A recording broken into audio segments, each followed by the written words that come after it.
Buenas tardes. Muchas gracias, señor presidente. Muchas gracias a la Comisión de Salud por la invitación. Es un placer para mí estar acá y más aún representando a mi provincia. Les comento que yo represento al Consejo de Médicos de la provincia de La Rioja y al Colegio de Médicos. La provincia de La Rioja tiene poco más de 300.000 habitantes y más de 1.600 médicos en actividad. Bueno, la verdad que he escuchado a sendos disertantes y muchos de ellos han hecho referencia a el principio de la vida y pareciera ser que en algunas cuestiones no se ha llegado a entender la verdad cuál es el inicio de la vida, ¿sí? En relación a eso quiero decirles dos palabras. Primero, la unión del óvulo con el espermatozoide configura en realidad la transferencia de códigos genéticos. 23 cromosomas de la mamá, 23 cromosomas del papá, me van a conformar en esa fusión un ser distinto, único, y que desde el primer momento, que es el momento de la fecundación, ya va a tener definido absolutamente todo: su personalidad, el color de su cabello, el color de su piel, entre otros rasgos que quedan definidos en ese instante de la fecundación, de la concepción, perdón. Dicho esto, quiero entonces referirme a ver, porque de distintas maneras se ha calificado al embrión, al feto, ¿sí? Inclusive a modo despectivo cuando se habla de un cúmulo de células, y en realidad saben que esa desacreditación que le hacen es verdadera, es un cúmulo de células. Todos somos un cúmulo de células, yo lo soy y todos los aquí presentes lo somos. La diferencia entre ese cúmulo de células y ¿cuál es? Nada más que el tiempo. ¿Por qué? Porque del conjunto de células vamos a formar un tejido, del conjunto de tejidos vamos a formar un órgano y de ese conjunto de órganos vamos a formar un sistema. Entonces tenemos el sistema nervioso central, el sistema digestivo, etcétera, y todos los sistemas que conforman la anatomía de nuestro cuerpo. Esto está en todos los tratados de embriología, en todos los tratados de citología y en todos los tratados de histología, que es cuando nosotros estudiamos en medicina la materia de histología. Ahora bien, la formación y el desarrollo de ese niño, como les decía, ya está condicionado desde el primer momento de la concepción. Entonces, haciendo alusión a lo que tiene que ver con esta media sanción del proyecto, hay muchos puntos en los cuales los médicos de la provincia de La Rioja no estamos de acuerdo. Nosotros hemos tenido, siendo una provincia con muy escasos recursos, muchos logros en lo que ha hecho a la protección de la maternidad vulnerable. Esos logros han tenido que ver con un esfuerzo desmesurado y con un compromiso importante de todo nuestro sistema de salud. Esto está reflejado entonces en las estadísticas, ¿sí? En las estadísticas nacionales. Fíjense ahí en los cuadros, nosotros tenemos que cuando se plantean los desarrollos del milenio, el quinto objetivo de los desarrollos era la disminución de la muerte materna, ¿sí? Entonces nosotros fíjense que tenemos a lo largo del tiempo estas estadísticas, fíjense que la fuente está fijada acá y son los datos del Ministerio de Salud de la Nación, ¿sí? Nosotros tenemos causas obstétricas directas e indirectas que están marcadas en las rosaditas rayadas que se ven acá y que ahí están de otro color. Son las causas directas, ¿sí? Fíjense, en el año 2010 hemos tenido una causa directa, 5 causas indirectas obstétricas y solo una por aborto. Luego, en el 2011, hemos tenido solamente 3 causas indirectas y una por aborto. En el 2013 hemos tenido 4 causas directas, una causa indirecta y 2 causas por aborto. En lo que va del año 2014, 2015, 2016, y les cuento que 2017 y 2018, es decir, hace 5 años y medio que en mi provincia no hemos tenido una muerte por aborto. Entonces, la conclusión que yo estoy sacando de esto es que verdaderamente para nosotros, y esto lo hemos logrado sin una ley de aborto libre, esto lo hemos logrado, como les dije anteriormente, con un esfuerzo de trabajo y que se ha centralizado particularmente en la capacitación de nuestros médicos y de nuestro equipo de salud todo, en la educación, en la prevención de embarazos no deseados. Pero en realidad este proyecto de ley en ningún momento he podido leer o interpretar que me está hablando de maternidad vulnerable. Por el contrario, está sesgado y centralizado en un único objetivo, que es la interrupción del embarazo, ¿sí? Hasta la semana 14 y luego de la semana 14, aduciendo, lógicamente, conforme a la definición de la Organización Mundial de la Salud, algún inconveniente biopsicosocial de la madre. Yo les quiero decir, nosotros los médicos curamos enfermedades, no las generamos. Nosotros no somos generadores de patologías. El embarazo, salvo que curse con alguna comorbilidad, el embarazo no es una enfermedad.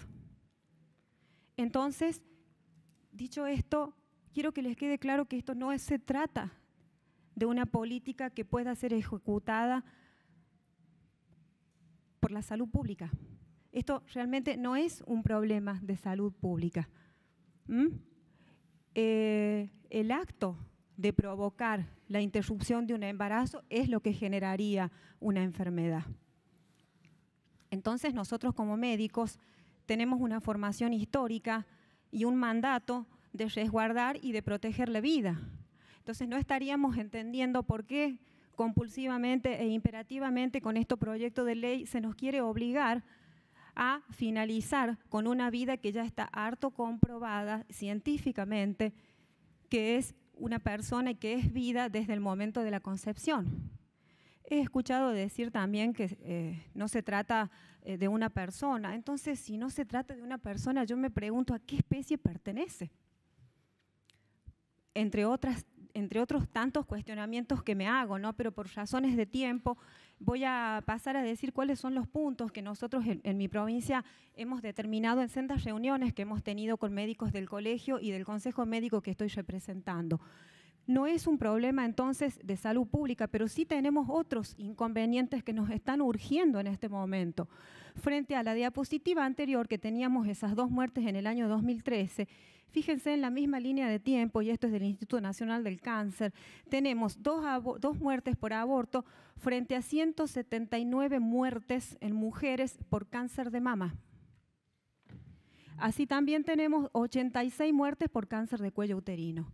Estos sí, entonces, son problemas sanitarios. Entonces, intentemos legislar para dar protección. Si lo que queremos hacer es una protección integral de la mujer, intentemos realizar políticas públicas que puedan contrarrestar este flagelo que sí mata gente verdaderamente, no una ley de aborto libre.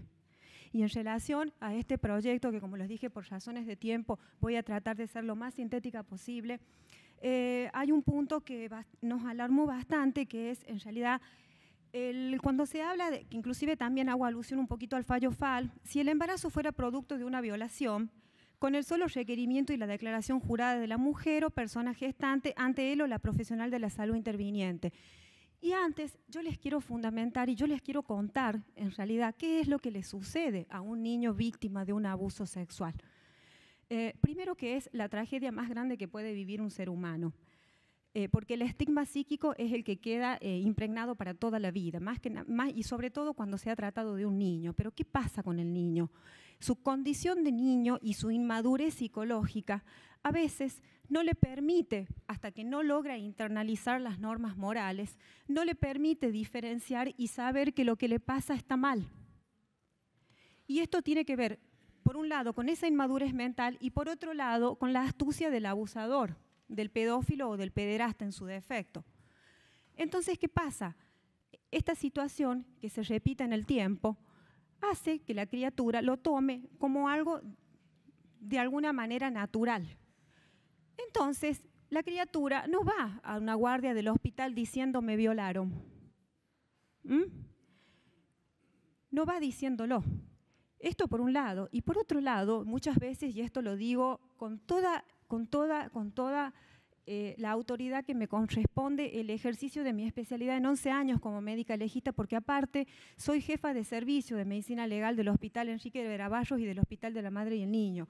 Y hemos tenido muchísimos casos de este tipo, en donde muchas veces, por distintas razones, no solamente que tenga que ver con la astucia también del pederasta, del abusador, sino también que muchas veces la propia madre lleva a la criatura como una especie de como un voto, haciendo un voto de silencio, un pacto de esto no vamos a hablar, porque muchas veces tiene que ver con que el padre o el padrastro de la criatura es el único sostén de la familia, entonces de esto no lo tratamos, a esto no lo vamos a hablar, y simplemente lo lleva, y muchas veces puede ser la propia madre, y esto queda ahí sumido en el silencio. Y sepan que la denuncia también genera un efecto terapéutico sobre el niño.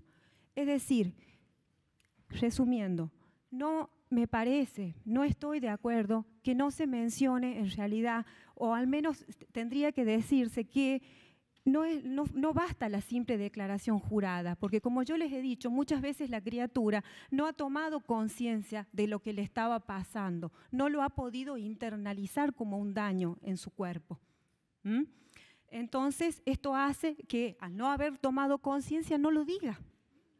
Entonces, cuando estas cosas suceden, es importante que se tenga en cuenta que si yo voy a armar esto y voy a tener en cuenta lo que sucedió a posterior del fallo FAL, tendríamos que citar en realidad que esta evaluación multidisciplinaria, el examen único, evitando la revictimización o lo que fuera, debiese ser en concordancia con la ley 25087 y su artículo 119, que tipifica los delitos contra la integridad sexual, y no lo dice. Por otro lado,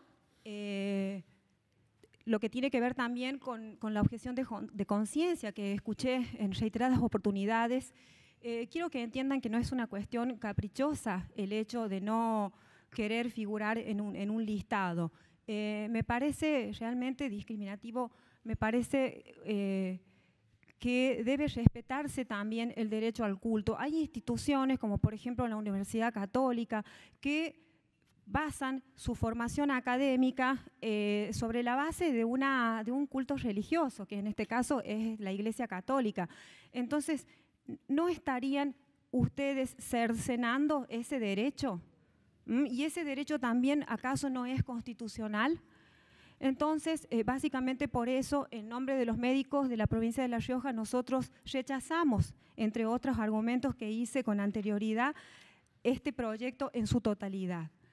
Así también, en el artículo 20, donde hace la referencia a la conformación de una comisión bicameral y en donde nos dice que esta formación bicameral, bueno, tendrá, entre otras, receptar denuncias y o informes provenientes de miembros de la comunidad educativa, ¿sí?, sobre la falta u obstrucción de la aplicación efectiva de la ley. Entonces, si vos de pronto sos docente y tenés cierta ideología, no vas a poder contradecir ningún argumento de esta ley porque podés ser denunciado, y entonces eso eventualmente podría llegar a determinar que uno interrumpa su pérdida laboral también. Bueno, por todas estas razones nosotros solicitamos el rechazo total a este proyecto de despenalización. Muchas gracias. Gracias. Y una última cosa, senadores. Les estamos pidiendo nosotros, desde la provincia de La Rioja, que cuando sus nietos, cuando sus hijos lean la historia, que rece en realidad que este Parlamento tuteló como el tesoro más preciado el primer derecho humano, que es la vida. Muchas gracias. Gracias, doctora. Senador Luenzo. Doctora, gracias. Hay un tema que me gustaría aclarar un poco más y tiene que ver con el caso de madres niñas o niñas madres, ¿no? Que La Rioja tiene algunos casos, de acuerdo a las estadísticas que hemos visto, de madres entre los 10 y 14 años. Usted dice que esto hay que tomarlo naturalmente, porque esto nos genera un daño psíquico en esa niña. No tiene registro de un daño. Eso podemos entenderlo tal vez si es que una niña lo entiende de esa manera. Ahora, nosotros como adultos y nosotros como autoridades, tenemos que entender también que un abusador no tiene que quedar, al menos bajo una instancia judicial, bajo una instancia donde el Estado tiene que decir, pues estamos hablando de una violación. Sí. Hasta los 13 años estamos hablando de una violación. Y usted ha dicho que eso es casi como un hecho natural para la niña porque no tiene registro. Pero tenemos nosotros registro que eso es una violación y que eso dentro de lo que es el ámbito intrafamiliar es un delito, es uno de los peores delitos. En nuestra provincia los metemos presos, porque los médicos lo que hacen, lo explicó la doctora Manzano esta mañana, lo que hacen los médicos cuando toman conocimiento de una situación así, los denuncian. El ADN de lo fetal y además el ADN de la madre para llevar esta instancia a una fiscalía. A mí me preocupa que desde el Estado nosotros tomemos la violación de una niña como algo que se da naturalmente y que como eso no tiene efectos eventualmente en el futuro, yo no sé, digamos, realmente cuál es el respaldo psicológico, psiquiátrico que tiene lo que usted acaba de señalar. Lo desconozco realmente. No. Pero me gustaría que se explaye un poco más en este tema porque realmente me preocupa. Ese es un tema. Bien. Y el otro tema, ¿qué pasa con los abortos clandestinos en La Rioja? ¿Qué mirada tiene el Estado frente a una problemática? No las estadísticas que son de carácter oficial, sino lo que realmente pasa, aquello que se invisibiliza permanentemente. Estas dos cuestiones. La primera que me parece realmente muy preocupante, que nosotros como adultos o como Estado tomemos que eso es como que naturalmente es así y miramos para otro lado. Este es el primer tema, creo, muy sensible, que me gustaría que lo aclare. Claro, justamente ese es el deseo, que no suceda. Lo que yo expliqué en un principio es la psicología del niño. Cuando el niño no ha logrado internalizar todavía las normas morales, no entiende, no comprende que lo que le pasa está mal. Entonces, esta falta de comprensión hace que de pronto cuando acuda a una guardia, el niño no diga abiertamente he sido violado, soy víctima de una violación o me violaron, o como el lenguaje de la criatura lo pueda expresar. A eso es lo que me refería.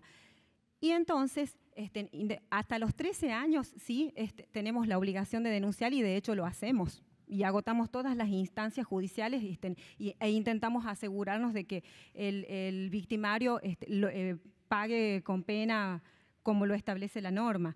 Pero muchas veces esos niños que no tienen la madurez mental suficiente como para comprender que lo que le pasa está mal, puede suceder que no tenga 13 años y que tenga 14 años y que sea víctima de una violación y que como la figura de acá, cuando ustedes en su proyecto, cuando la media sanción, de este proyecto establece que en lo que hace al consentimiento informado y la figura del acompañante, que es como el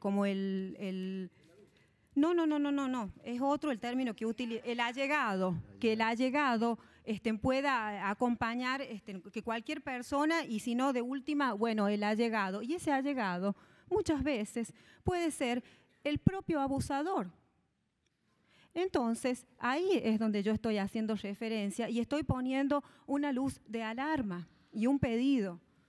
Que esto, en realidad, primero que la figura del allegado, porque después inclusive cita el artículo de la ley 26.529, que es la de los derechos del médico en su relación con las instituciones de salud, que eso, el consentimiento informado hace referencia al artículo 5. Eso cita la ley y cita también el artículo del Código Civil y Comercial que habla del consentimiento informado, pero le agrega esta nueva figura que es el allegado. Entonces, si de pronto este allegado se tratase ni más ni menos que de su propio abusador, ¿qué estamos haciendo nosotros? Estamos ejecutando un acto y la estamos volviendo de nuevo a la criatura al mismo ámbito en donde fue abusada. Y hay que ultimar, en realidad, esto justamente por eso yo la figura del allegado la quitaría. Para mí no es pertinente, esto no corresponde. Entonces, yo particularmente que lo dejaría como está previsto en el Código Civil y Comercial y en la Ley 26.529.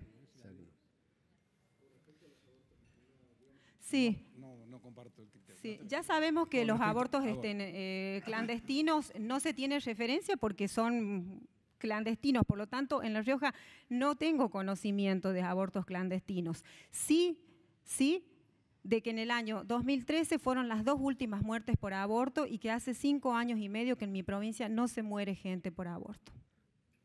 Senador. No, nadie los tiene, porque justamente la clandestinidad hace que no se haya estadificado.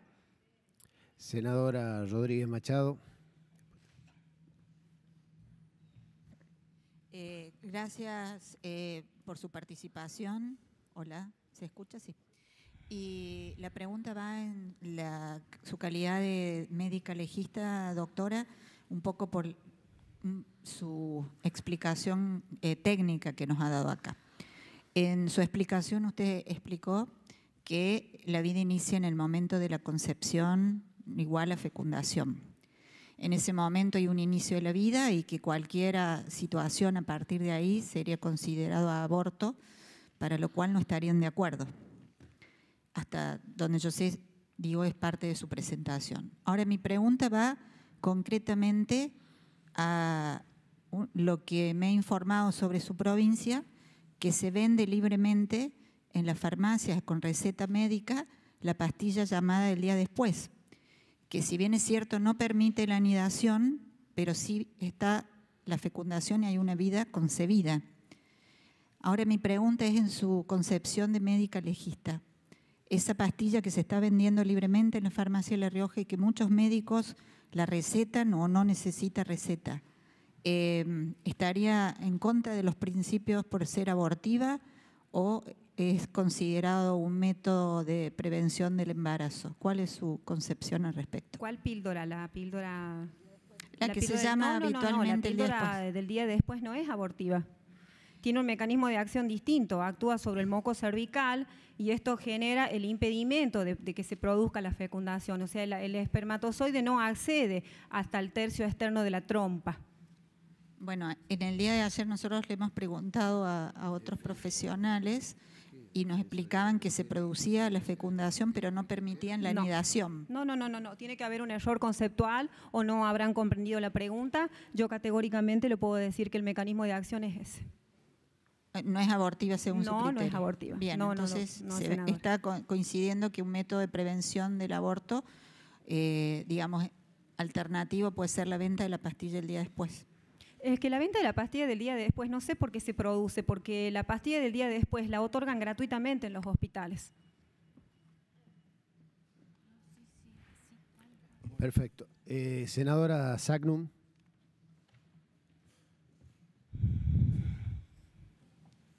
Gracias, presidente. Doctora, quería hacerle algunas preguntas respecto de algunos datos oficiales que ha publicado oportunamente el Ministerio de Salud de la Nación, correspondiente a la provincia de La Rioja y en torno a lo que usted planteaba respecto de su falta de conocimiento de abortos clandestinos en su provincia. En 2012 se registraron 279 egresos hospitalarios de mujeres que llegaron con complicaciones por aborto a hospitales. 45 fueron niñas menores o chicas de 20 años. En 2013 fueron 293. En 2014, 818. En 2015, 658.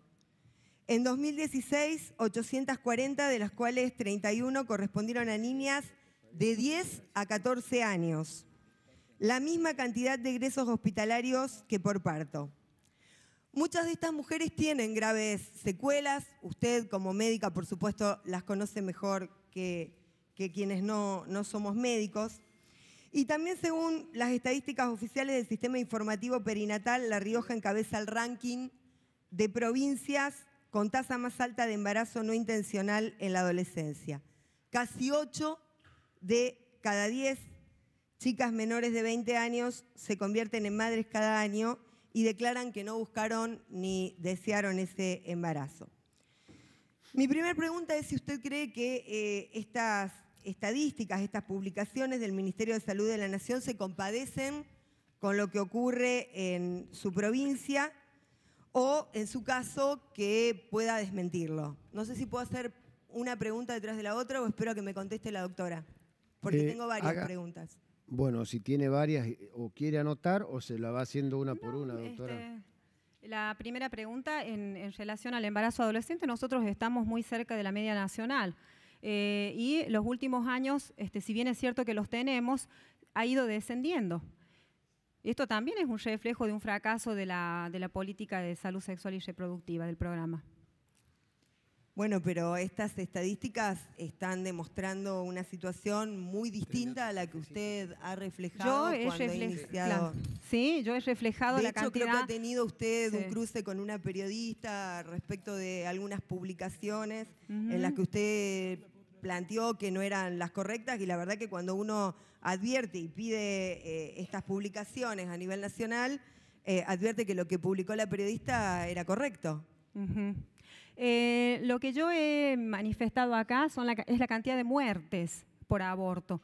Y lo cierto es que desde el año 2013 nosotros no tenemos en nuestra provincia muertes por aborto. Claro, pero usted plantea que entonces desconoce... He concluido que no significa un problema de salud. Pero ¿cómo no va a significar un problema de salud? Discúlpeme, doctora, pero si estamos planteando la cantidad de ingresos de mujeres a los hospitales, y dentro de los cuales usted trabaja, ingreso de mujeres por complicaciones posparto que hasta hoy, son claramente clandestinos. Eso es lo que quería contrastar con las estadísticas ingreso de mujeres, que usted ha claro, dado. pero complicaciones posparto. Lo que pasa es que esa tasa está tomando no solamente el tema de los embarazos con complicaciones por aborto séptico. Es una tasa que engloba absolutamente todas las causas obstétricas, obstétricas directas, indirectas por aborto séptico. No está calificada Por favor. No está calificada la fuente como por exclusivamente aborto séptico, senadora.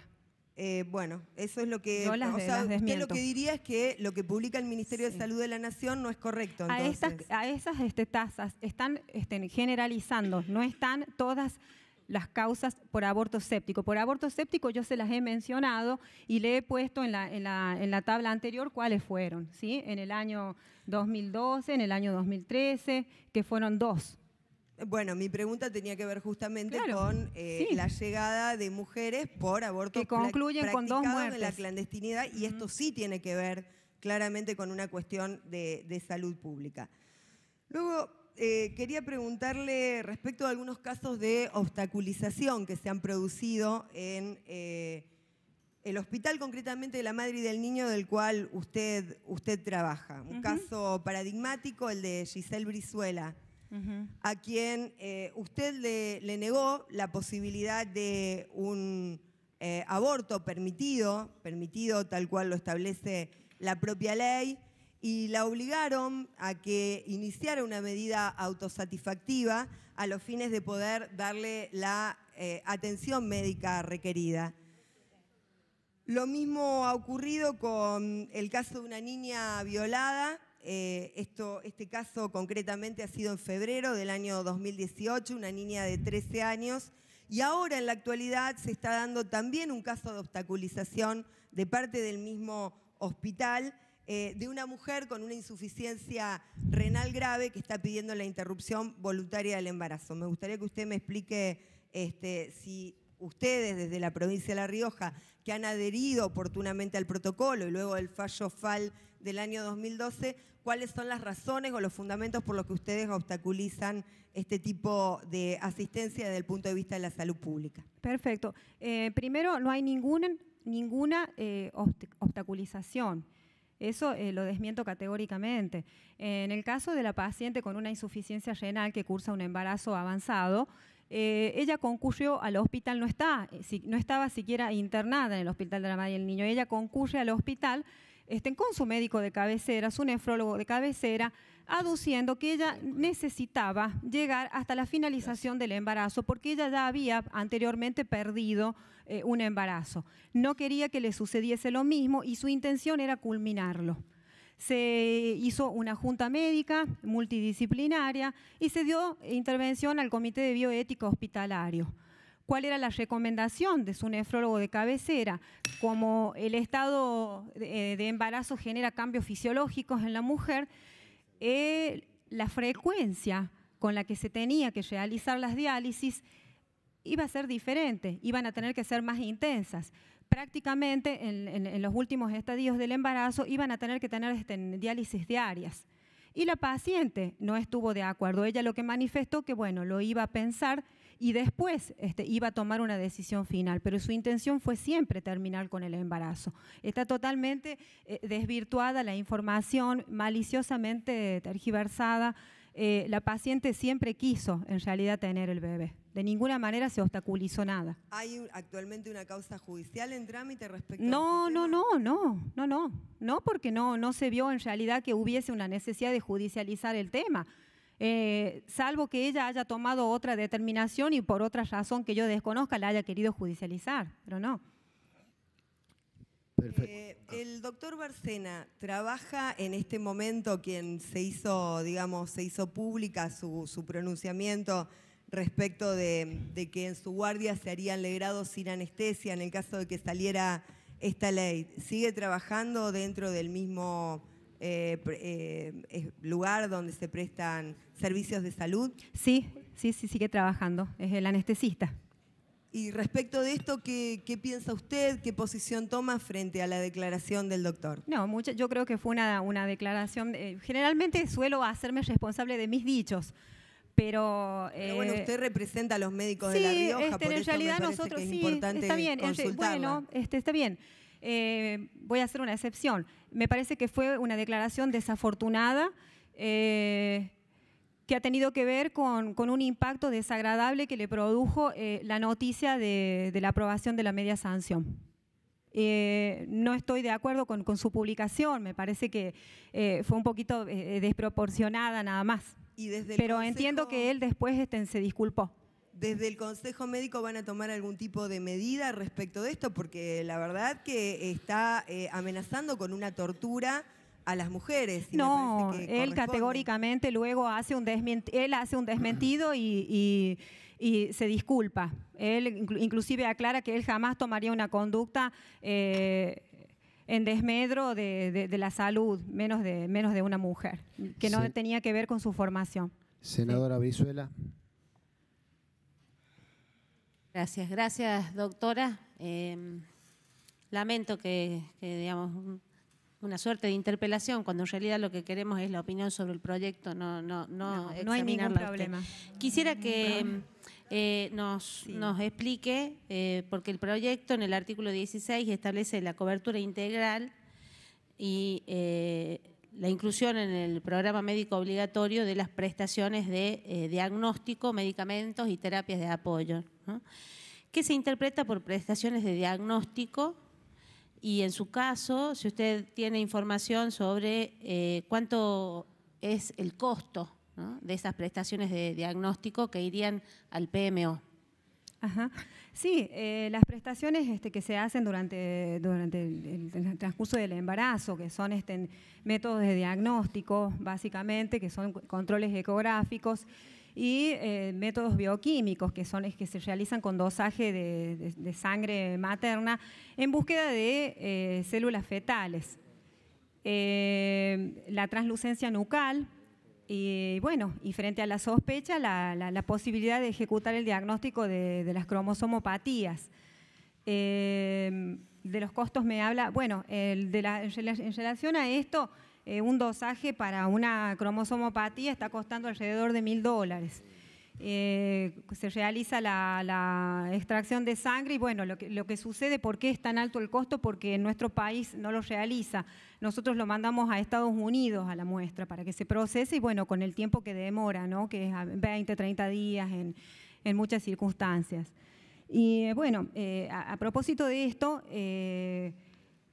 cuando en 1958 en Francia Jérôme Le Bon descubre y describe la trisomía del par 21, que es el síndrome, Jérôme Le Bon es el padre de la citogenética moderna, ¿sí?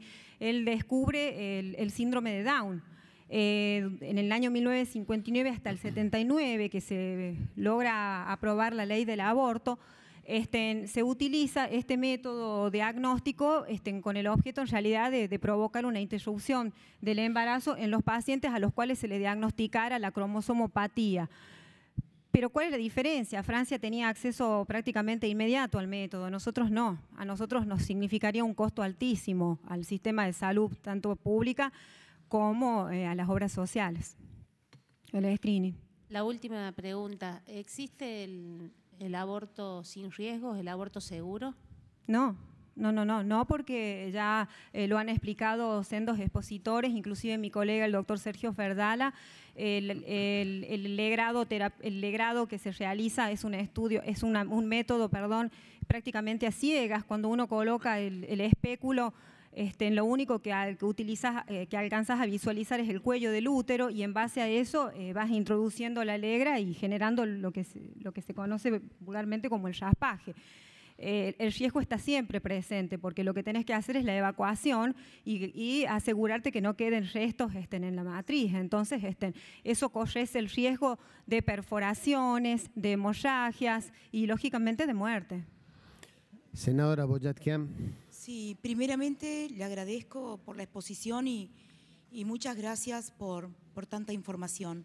Quiero hacer una pregunta como médica legista y por los años de experiencia que debe tener, y también como mujer. Quiero que me diga cuál es su experiencia después de tantas cosas que ha visto, desde lo empírico.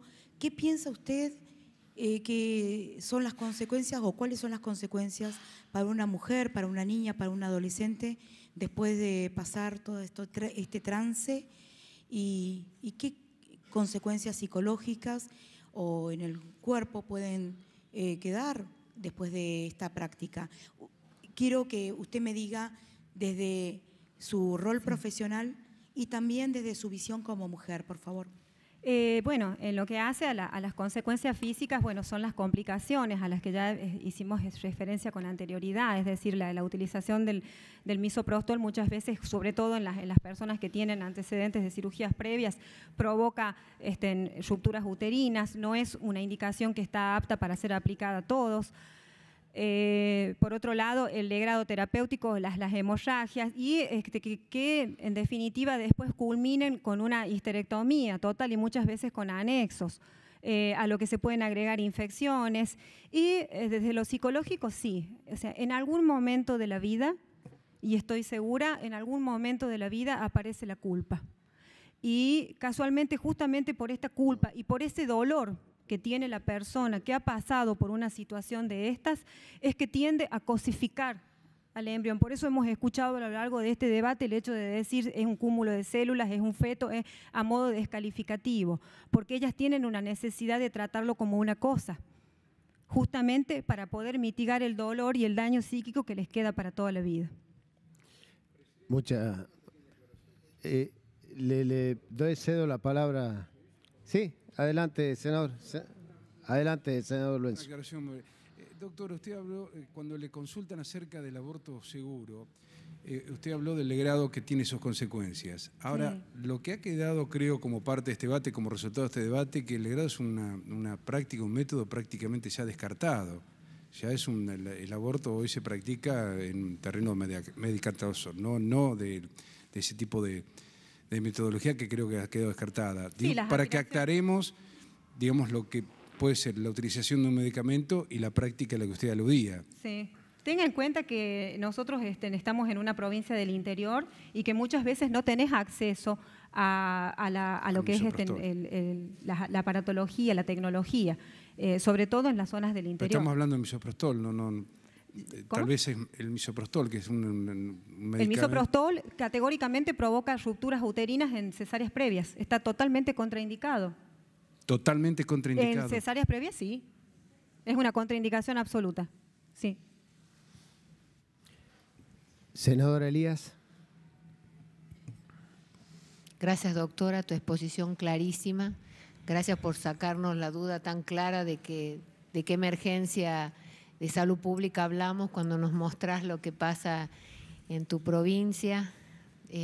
varias cosas has ido aclarando, ¿no? Y esto que estás contando del misoprostol es lo que pasó en Santa Fe hace 15 días. Hace poquito, sí, que tuvimos un caso que terminó también en una histerectomía. Es una paciente que tenía justamente antecedentes de una cesárea previa, sí. Yo quiero preguntarte o que hagas foco un poquito con el tema de qué es lo que opinas que un profesional de la salud pueda llegar a ir preso si es que no hay otro que haga un aborto en el hospital correspondiente y que tenga que, o sea, que lo estén obligando a que lo haga, y que al tema de objeción de conciencia me lo dejes claro cuál es tu pensamiento o el del grupo de médicos de La Rioja, por favor. Sí, nosotros justamente es una de las causas por las cuales rechazamos en su totalidad esta media sanción y pedimos que no se apruebe. Cuando hace referencia al listado, a pronunciarse como objetor de conciencia, también dice que esta objeción de conciencia puede ser revocada. ¿Puede ser revocada cómo? ¿Cuándo? ¿Bajo qué circunstancias? ¿Por quién? Eso no está establecido. Entonces, eventualmente se puede llegar a interpretar que, bueno, de pronto el director del hospital o simplemente el jefe de servicio te dice: hasta acá llega tu declaración de objeción de conciencia, a partir de este momento dejas de serlo. Y entonces tenemos que realizar el acto. No estamos de acuerdo justamente por esta razón. Y por otro lado, como les dije anteriormente, que hay universidades de medicina en donde forman y centralizan toda su actividad académica en base a una religión. Y bueno, el derecho al culto también es un derecho constitucional. O sea, también están cercenando y también sentimos que están vulnerando nuestros derechos. Muchas gracias. Senadora Verasay. Muchas gracias por acompañarnos. A medida que usted iba respondiendo me han surgido algunas preguntas como: ¿qué tipo de tecnología necesita la práctica abortiva? ¿Por qué no hay una mujer del interior y otra de capital? La mujer es una. Y hoy estamos trabajando todos por un sistema, o por responder, con un derecho de salud para todos. Entonces, ¿qué tipo de tecnología habla? No sé cuál es su especialidad, doctora. Soy médica legista. Porque han hablado una serie de médicos, ginecólogos, sí, tocoginecólogos, obstetras, y es la primera vez que escucho la palabra tecnología en el proceso de interrupción voluntaria del embarazo. La segunda pregunta que le quiero hacer es: ¿usted ve qué concepto tiene de la declaración jurada que se le pide? En realidad, es el elemento que tiene la mujer para solicitar algo que le corresponde por ley, que es la interrupción del embarazo en caso de violación. ¿A usted le parece insuficiente la declaración jurada de la mujer? Y no hablo acá de edad, porque inclusive hasta los juristas han opinado que en el caso de un menor siempre tiene que ser escuchada la voluntad del menor, aún considerando que no tenga el grado de madurez para interpretar lo que ha pasado, siempre se lo está escuchando permanentemente al menor. Lo han explicado los constitucionalistas, los civilistas. Entonces, preguntarle si para usted la declaración jurada no es suficiente para conceder algo que la ley está estableciendo. La tercera pregunta que se me viene cuando usted habla de la protección del culto: en primer lugar, el registro de objetores tal cual está planteado en la sanción de diputados no considera las suposiciones que usted está planteando al plenario, cuando es claro y es libertad del profesional llevar adelante la práctica o no. Me parece que hacer suposiciones sobre algo que no está escrito, lo único que hace es confundir un artículo que está protegiendo el derecho al ejercicio de los médicos vinculados a la interrupción voluntaria del embarazo que no quieran realizar la práctica, y aún en el caso de las instituciones que no dispongan de médicos que estén dispuestos a hacer esta práctica, hacer el proceso de derivación. Eso me parece que hay que aclararlo, porque no estamos violando un derecho a la libertad de ejercicio profesional. Y tanta defensa que hay del registro de objetores, me pregunto cuál es el temor que tienen los médicos en general y en particular con usted, que lo ha manifestado, de aparecer en un registro como una profesional que no quiere avanzar con la práctica, y resulta que una mujer tiene que hacer una declaración jurada para aparecer como mujer violada. Es como, por lo menos, preguntar, ¿no? ¿Por qué tanta exigencia para una mujer que va a denunciar un acto personalísimo, que ha avasallado su dignidad, interpelando o suponiendo si es necesario o no la judicialización del caso, cuando la Corte, que es el órgano máximo de nuestra estructura judicial, ya falló sobre este tema, y de repente están hablando de inconstitucional por un registro que simplemente lo que hace es decir la profesión? En la era de la comunicación y del manejo de la información y de la publicación de la información, ¿cuál es el impedimento de decir que uno no quiere hacer esa práctica? Muchas gracias. Bueno, a la primera pregunta, sepa que nosotros tenemos un hospital que tiene hasta el 3er nivel de complejidad en la capital. En las zonas del interior, los hospitales no cuentan con un servicio de terapia intensiva. Entonces, una vez administrado el misoprostol y en caso de una complicación como una hemorragia, la paciente casi inmediatamente entra en lo que se denomina un shock hipovolémico. Para poder tratar un shock hipovolémico necesitas reponer inmediatamente la volemia y cuando la complicación es más grave aún, necesitas un abordaje terapéutico en un servicio de obstetricia crítica. El único lugar en mi provincia que cuenta con un servicio de obstetricia crítica para poder abordar terapéuticamente este tipo de pacientes es en el hospital de la capital y algunos centros privados, por supuesto. No así en el interior de la provincia. A eso hacía referencia. La segunda pregunta, que tenía que ver con los objetores de conciencia, ¿o hubo otra antes? ¿Ah? Bueno, con lo que hace, acá sí dice, senadora, en el artículo, que él o la profesional de la salud que deba intervenir de manera directa en la interrupción voluntaria del embarazo tiene la obligación de garantizar el acceso a la práctica y no puede negarse a su realización, ¿sí? Él o la profesional mencionada en el párrafo anterior solo puede eximirse de esta obligación cuando manifestare su objeción de conciencia previamente, de manera individual y por escrito, y la comunicaré a la máxima autoridad del establecimiento de salud al que pertenece. La objeción de conciencia puede ser revocada, y a eso es a donde nosotros hacemos referencia.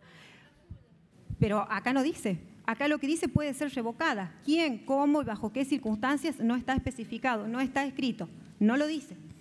No lo dice, la estoy leyendo y lo tengo acá en la mano, ¿sí? Y debe manifestarse, bueno, en todos los ámbitos. No lo dice, senador. Senador Pino Solanas.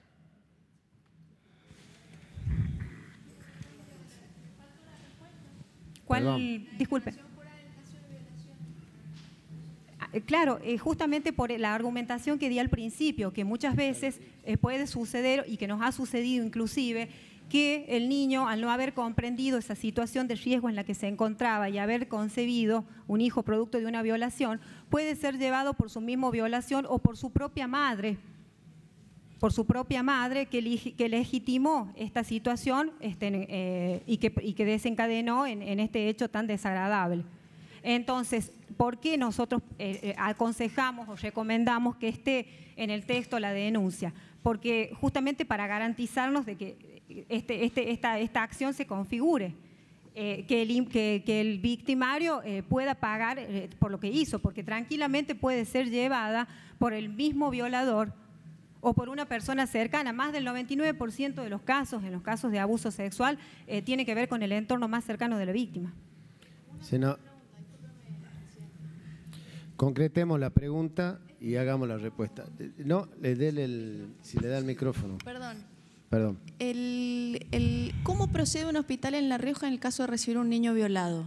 Voy a poner el ejemplo concreto, porque me da la sensación de que su respuesta es bajo supuestos, que a lo mejor muchas veces lo acerca al hospital la persona que abusó del menor, y en realidad el procedimiento es uno. Cuando es menor, es lo que dijo el senador Luenzo, el profesional de la salud que interviene en esa interrupción inmediatamente tiene que tomar los recaudos y acercárselos al fiscal para que tome intervención en el proceso. Entonces, ¿qué proceso judicial adelante lleva La Rioja cuando hay un proceso de violación? Lo hacemos. Porque por encima de de los 13 años, la declaración jurada es suficiente y no hay obligación de hacer una denuncia judicial. Justamente, nosotros lo hacemos y cuando tienen menos de 13 años se le hace un abordaje multidisciplinario con un examen único, conjuntamente con profesionales del juzgado del menor, y se da intervención inmediata a la Dirección de Niñez, que es el ente anterior. No fue lo que me Y continúa. Sí, ¿qué es lo que Senador no? Solana. Muchas gracias, señor presidente. Yo, la verdad, me sorprenden muchas intervenciones y en general predomina a lo largo del debate, por supuesto que es muy interesante, lo que predomina es un recorte absoluto de la realidad social y de la realidad humana en la que viven las mujeres. No existen, es una suerte de objeto, no hay contexto. Y en la realidad del país, con 1,5 millones de jóvenes que no estudian ni trabajan, y que están lejos de poder alquilar una mísera pieza, y mucho más lejos a la posibilidad de tener un hijo. Me sorprende todo esto porque además he escuchado en el debate un doctor, hace 15 minutos, lo vi desde mi despacho, terminó su discurso, considerando que los legisladores que votaran por la despenalización del aborto éramos prácticamente asesinos, genocidas. Ahora, la verdad, estoy sorprendido, señor presidente, no solamente por semejante argumento, de semejante insolencia y blasfema, sino que la presidencia de la mesa se lo hubiera tolerado. La verdad. Si algo hay destacado en este debate que honra a la democracia argentina, al menos el gran debate que vimos en diputados, fue que primó el respeto y la tolerancia. Justamente por eso, senador. Sí, pero no se puede... pero no se puede... De todas formas, está bien lo que exprese. Yo lo que digo es, si hay alguna pregunta concreta para permítame, la doctora, porque tengo que hacer dos aclaraciones. Si no, tenemos la discusión para el plenario, para la firma de dictamen, tenemos... Señor presidente, es la primera vez que vengo... Sí, acepto lo que... No, y voy a terminar haciendo una pregunta. No es menor lo que acabo de decir, señor presidente, y no quisiera que usted lo relativice. No quisiera que usted lo relativice, porque ¿a dónde iríamos a parar si nosotros empezáramos a contestar de genocidas, etcétera, a los otros? Sinceramente, hay muchas cosas acá que nos remontan a la dictadura. Cuando uno escucha que los chicos pueden darse en adopción, enseguida me viene la tragedia de la dictadura, donde se tomaban los chicos y se daban en adopción para que estuvieran en las manos de mejores padres. Señor presidente, nadie puede olvidarse que la Argentina es un país laico, plural, respeta la pluralidad cultural, respeta todas las religiones, respeta todos los puntos de vista. Nadie le impone con esta ley el aborto a nadie. Nadie tiene obligación de hacerse un aborto porque haya una ley de despenalización del aborto. Empecemos por ahí. Entonces, cuando parece algo menor, como la doctora pasó de largo con el tema de la chica de 11, 12 años violada por el padre. ¿Qué hace esa chica? Esa chica es rehén del padre. ¿Qué es lo que pasa en los hogares más humildes, en los ranchos, en la gente que está más aislada? Las chicas jóvenes son violadas permanentemente por sus familiares. ¿Cuál es el amparo de estas chicas? ¿Se le va a negar un aborto? Acá estamos por asegurar primero la igualdad de derechos de todas las mujeres de toda condición social. Ya lo dijo Simone Weil en 1974. Las mujeres que tenían dinero se iban a Suiza, Holanda y el Reino Unido a hacerse un aborto. Y las demás, bueno, van a saber quién las salva. Aquí estamos por una ley que permite a la mujer que decide en plena libertad de los derechos que tiene, por por X argumentos. La ley italiana reconoce hasta problemas de trabajo, problemas sociales, problemas humanos en la justificativa. La ley italiana donde reside el Vaticano. Entonces yo he escuchado chicanas, cosas, y también muchos legisladores o legisladoras que me sorprende porque podemos hacer un debate. Hay que admitir que hay otros. Hay que admitir la diferencia que es la base de la construcción democrática. Nada más, señor presidente. Acá no hubo ninguna pregunta. De todas formas, déjeme que yo le conteste alguna de las apreciaciones que hizo. Creo que si acá ha habido alguna cuestión que se pueda objetar, la hemos compartido entre todos para poner esas reglas de juego y llevar adelante. Creo que ha sido un debate plural, ecuánime y responsable, porque inclusive la cantidad de expositores es la misma que está por el sí y por el no de esta media sanción que llevamos. Bueno, dígame, yo creo, senador, que hemos escuchado todo y todo de los agravios de un lado y del otro, de los fundamentalismos de un lado y del otro, con lo cual creo que eso habla a la tolerancia en general, más allá de que muchas veces muchos de nosotros hubiera querido contestar algo al expositor. Digo para dejarlo en claro. Pasamos, muchas gracias, doctora. Gracias, señor presidente. Verónica Vergara de la Fuente.